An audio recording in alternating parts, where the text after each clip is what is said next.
Hey everybody, I'm Jack Reed with Future Pastimes.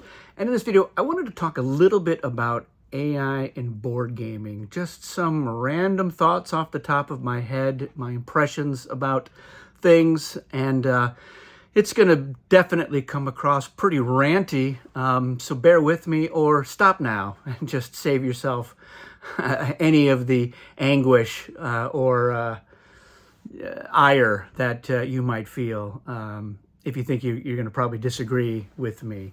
I am definitely not somebody who is like, ooh, AI, let's add it to every part of our lives, which is kind of, I feel like, is happening, but I don't really see any value coming out of it. But let's keep things germane to board gaming itself. I mean, I could definitely go on about how, if you Google something now, you're getting that AI summary, which occasionally is perfectly fine. It hits the job, but sometimes it's kind of crap because it's drawing from everything, and so it's not necessarily fact-based. A lot of it's opinion-based, and so that's not terribly useful. And like on Amazon, if you are looking at the reviews of things, which is something I do, and I'll check reviews on board games. Although I think Board Game Geek is probably a better thing. But on Amazon, you get the AI summary of all the reviews, which, often it will sound like a lot of people think this is very good, while others don't think it's very good at all. And like, well, thank you for that, AI. I couldn't have come to that conclusion on my own. But I've heard other people talk about things like the usefulness of AI for like a rules summary.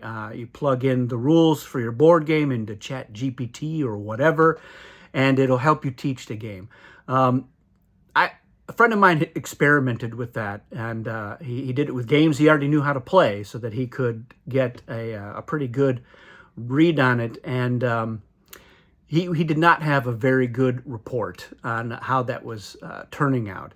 But I've also heard other people talk about, well, I'm just using it, I plug in the PDF into ChatGPT or whatever tool you're using, and I just want it to use it as a rules reference.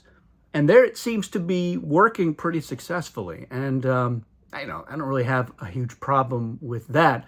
Although, I'm a little bit more on the environmentalist side of the spectrum, where I understand that the AI is using a lot of energy.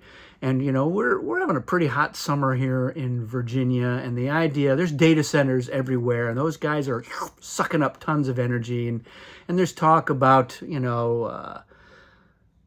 congressional moves to shut down, green energy initiatives. And that's going to put more of a strain on our grid, which is already outdated and whatnot. And they get AI and data centers. And so that's going to equate to, potential brownouts, which I'm not a fan of, and whatnot. But again, it's easy for me to get off track. Let's just get back down to board gaming, and which I think is, for me, the biggest issue with AI, and that would be the art. I am not a big fan of AI art, and I am especially not a fan of board gaming publishers saying, yeah, we're going to use AI art in our games. That makes my blood boil. I'm really not interested in, and I will absolutely never buy a game once I catch wind that AI art is part of the game. And I know that there are some defenders who say, well, they're still working with artists. The artists are using the AI, and then they're perfecting it. And you know what? That's garbage, in my opinion. That AI art is basically, it's stealing from other artists. There's no two ways around it. It's not generating art out of whole cloth and using its imagination to do that. It's stealing from other artists who are not going to get paid or recognized for their work.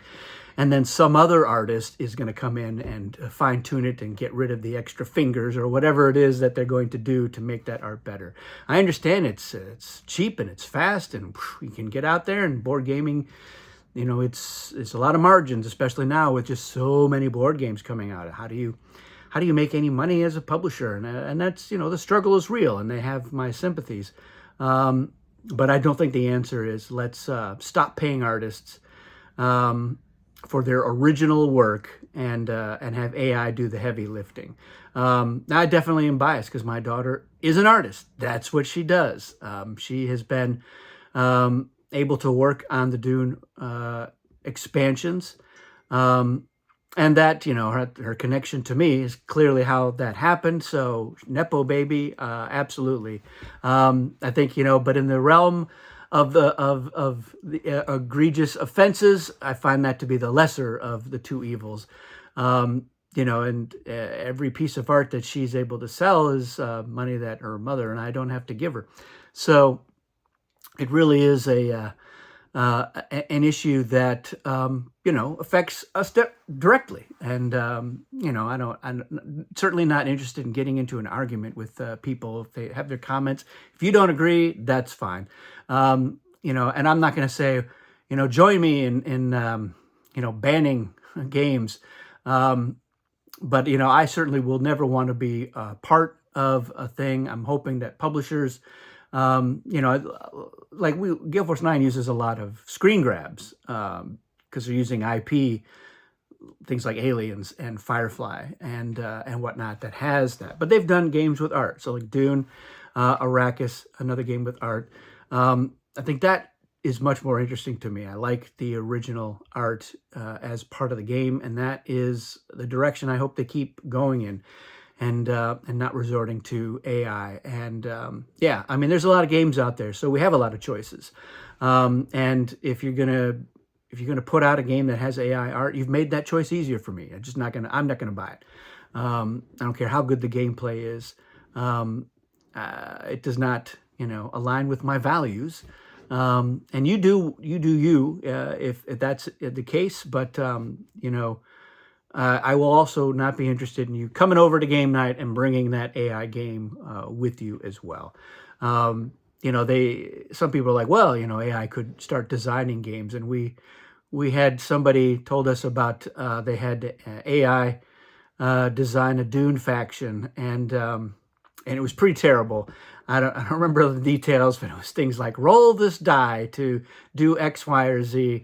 And you might get some inspiration for some kind of crazy new game mechanisms that you could introduce, as a tool. For me, I will not be employing AI for anything. I'll do it the old-fashioned way, and through playtesting and experiencing different approaches to game design. But I don't feel like we need the AI. I don't want AI to take over my refrigerator, and I don't need a ton of AI in my car, and I don't need AI in my board games. So I'm hoping that this is a fad that wears itself out as people are just not really leveraging the AI features for their everyday experiences. But board gaming's slightly different, and it is very tempting to use that AI. But yeah, I wouldn't sell. I mean, if you're like, yeah, I'm doing it for mock-ups of the concept, for playtesting, to say like, this is the kind of direction, this is the type of art we would want, not the AI art, but this style. That's one thing, because you're not selling that art per se. But it's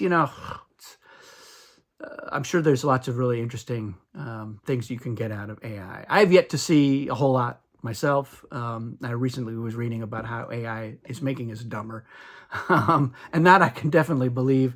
But yeah, who knows? If you have some great insight, or you're some AI professor who is like, no, this is really what we're going, feel free to chime in. But you're never going to change my mind on that AI art. Don't want to see it, no matter how good it gets. And even if it gets to the point where like, hey, this is AI, it's able to generate stuff based on nobody. It's not stealing from anyone anymore. You know what, though? But it is. Because there are artists out there that's how they want to make a living. That is their talent. That is their dream. And I don't think that AI should be replacing that. So that's my rant. I'm off the soapbox now. Back to real board gaming stuff in the upcoming video. So thanks for making it this far. That's it for this one. We'll see you again soon.